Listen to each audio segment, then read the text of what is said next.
भालाफेकपटू तुषार देवर ठरला नेपाळमध्ये gold medallist, सुवर्णपदक मिळवून रचला इतिहास।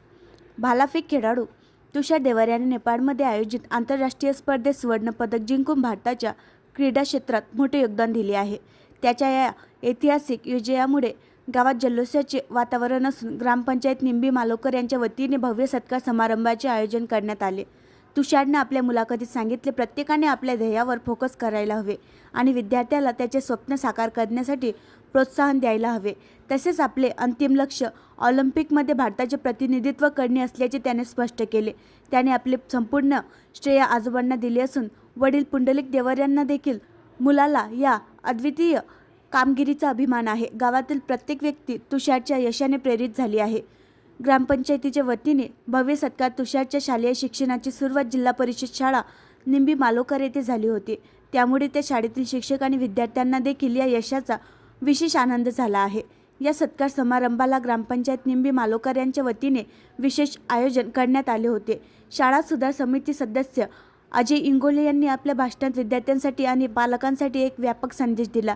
त्यांनी सांगितले, प्रत्येक पालकाने आपल्या मुलांच्या इच्छांचा सन्मान करायला पाहिजे आणि त्यांना स्वतःचे भविष्य ठरवण्याचे स्वातंत्र्य दिले पाहिजे। तसेच विद्यार्थ्यांनी मेहनत आणि सातत्य ठेवल्यास कोणतेही स्वप्न अशक्य नाही। त्याच्या या विचारांचा उपस्थित सर्वांनी टाळ्यांच्या गजरात दाद दिले। ग्रामपंचायत सदस्य गौरव शिवशंकर मालोकर उपस्थित होते। तुषारच्या शाळेचे मुख्याध्यापक संजय कलोरे सर, तसेच प्रशांत शिरसाट सर, प्रमोद मस्के सर, कुमारी नयना साळुंके मॅडम, कुमारी प्रीती पाटील मॅडम आणि सौ विजया महानकर मॅडम उपस्थित होते। शिक्षकांनी तुषारच्या जिद्दीचे कौतुक करत त्याच्या पुढील वाटचालीस शुभेच्छा दिल्या। गावकऱ्यांचा अभिमान तुषारच्या मेहनतीने आणि चिकाटीने गावकऱ्यांना अभिमान वाटत आहे। त्याने भविष्यात आणखी मोठे यश संपादन करावे अशी ग्रामपंचायत निंबी मालोकरसह संपूर्ण गावाच्या शुभेच्छा आहे। मला सरांनी सांगितलं की हा जावलिंग म्हणजे भालाफेक खेळ तू, तर तिथून मी सुरुवात केली। आणि सागर सर गवई म्हणून आहेत, अकोला ॲथलेटिक अकॅडमी आहे त्याची, तर तिथं त्याच्याकडे मी प्रॅक्टिस केली आणि आज भारतातून पहिला नंबर मिळवला। आणि दुसऱ्या देशात खेळायला गेलो, दुसऱ्या देशात नेपाळमध्ये बी पहिला क्रमांक कमावला। म्हणजे जिथं पण गेलो तिथं पण पहिलाच नंबर आला, हारलो कधीच नाही। हे सर्वांसाठी एवढा आनंदाचा क्षण आहे आणि तुझ्यासाठी पण एवढा आनंदाचा क्षण आहे। पहिला नंबर मिळवला का, प्रथमतः म्हणजे काय एक्सपिरियन्स होता तुझा, काय फिलिंग्स काय होत्या, म्हणजे भावना कशा दाटून आल्या होत्या ते आबा तर बोलत होते की जाऊ नको, पैसे खर्च करू नको, नंबर येत नाही, लय मोठे जण आहेत। हां 2 दिवस रडलो।